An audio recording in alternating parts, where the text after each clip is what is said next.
মহারাজ প্রদ্যুৎ কিশোর দেববর্মনকে বিজেপির রাজনৈতিক গোলাম বানিয়ে রেখেছে ত্রিপুরায়। পাতালকন্যা জমাতিয়ার বিস্ফোরক বক্তব্য। কোথায় তিপ্রাসা অ্যাকর্ড? তিপ্রাসা অ্যাকর্ডের নামে জনজাতিকে ভুল বার্তা দিচ্ছে, মিসগাইড করছে মহারাজ প্রদ্যুৎ। তার কথা শুনবেন না।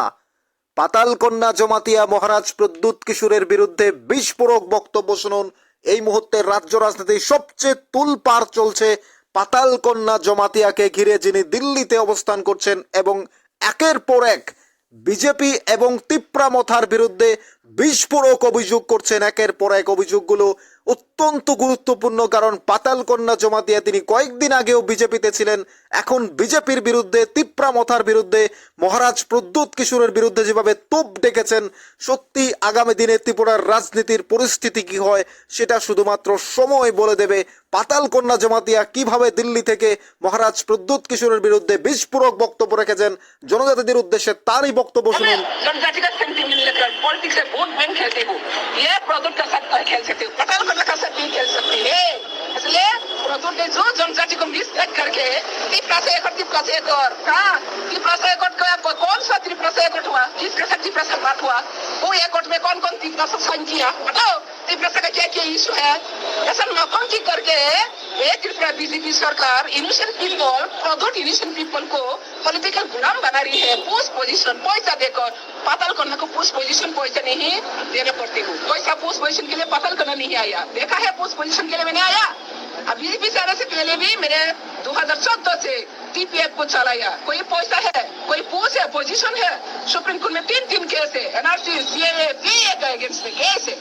तो अब ये त्रिपुरा पीपल जाग चुका है। ये त्रिपुरा में कुछ बांग्लादेशी सेंटिमेंट लेकर बीजेपी को पूरा नष्ट करना जा रही है। और जो रियल बीजेपी है वहाँ पे भी बहुत बीजेपी कार्यकर्ता, अच्छा कार्यकर्ता है।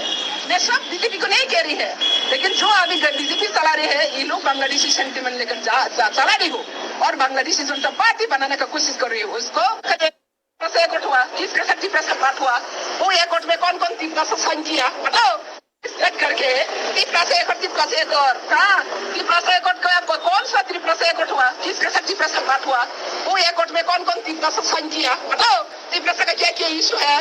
ऐसा नौटंकी करके ये त्रिपुरा बीजेपी सरकार innocent people, project innocent people को पॉलिटिकल गुलाम बना रही है। पोस्ट पोजीशन पैसा देकर पातालकन्या को पोस्ट पोजीशन पैसा नहीं देने पड़ते हो। पैसा पोस्ट पोजीशन के लिए पातालकन्या नहीं आया, देखा है पोस्ट पोजीशन के लिए मैंने आया। अब बीजेपी से आने से पहले भी मैंने 2014 से टीपीएफ को चलाया। कोई पैसा है, कोई पोस्ट है, पोजीशन है। सुप्रीम कोर्ट में तीन केस है, एनआरसी, सीएए के अगेंस्ट में केस है। तो अब ये त्रिपुरा पीपल जाग चुका है। ये त्रिपुरा में कुछ बांग्लादेशी सेंटिमेंट लेकर बीजेपी को पूरा नष्ट। শুনলেন তো পাতালকন্যা জমাতিয়ার এক্সক্লুসিভ বক্তব্য। দিল্লি থেকে তিনি বিস্ফোরক বক্তব্য রাখছেন একের পর এক, অর্থাৎ কখনো বিজেপির বিরুদ্ধে, কখনো তিপ্রামথার বিরুদ্ধে। জনজাতিকে ভোট ব্যাংকে কাজে লাগিয়ে বিজেপি মহারাজ প্রদ্যুৎ কিশোর দেববর্মনকে ত্রিপুরার রাজনৈতিক গোলাম বানিয়ে রেখেছে। তাহলে কি এবার প্রদ্যুৎ কিশোরের সাথে আতাত করতে চাইছেন পাতালকন্যা জমাতিয়া? পাহাড়ের ভোট ব্যাংক কি আবারও যুক্ত হতে যাচ্ছে, নাকি প্রদ্যুৎ কিশোরের সাথে আরও একবার সংঘাতে যাচ্ছেন, রাজনৈতিক ময়দানে লড়াইয়ে যাচ্ছেন পাতালকন্যা জমাতিয়া? সেটা সময় বলে দেবে। মহারাজ প্রদ্যুৎ কিশোর কি রাজনৈতিক দলের যে তিপ্রামথা দলকে নিয়ে বিজেপির সাথে জয়েন করেছেন, তিপ্রামথা বিজেপি অ্যালায়েন্স করেছেন, সেখানে জনজাতিদের স্বার্থকে সামনে রেখেই তিনি করেছেন।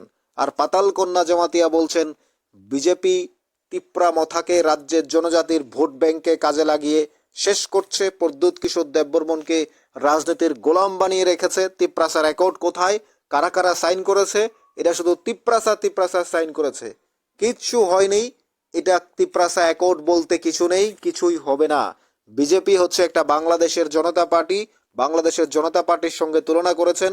অর্থাৎ এক কথায় বলা যায় পাতালকন্যা জমাতিয়া তিনি বিজেপির বিরুদ্ধে বিস্ফোরক অভিযোগ একের পর এক তোপ ডেকেছেন। জনজাতিদেরও তিনি সাবধান করেছেন, বিজেপিকে ভোট দেওয়া মানে জনজাতিদের ভবিষ্যৎ নষ্ট করা, এমনটাই তিনি মন্তব্য করেছেন। দিল্লি থেকে পাতালকন্যা জমাতিয়ার আরও একটি নতুন রূপে দেখা গেল। পাতালকন্যা জমাতিয়াকে বিজেপির ভাইস প্রেসিডেন্ট ছিলেন, আজ বিজেপির বিরুদ্ধে তিপ্রামথার এবার তিপ্রামথার যে ভোট ব্যাংক সেটাকে কাজে লাগানোর চেষ্টা করছেন পাতালকন্যা জমাতিয়া।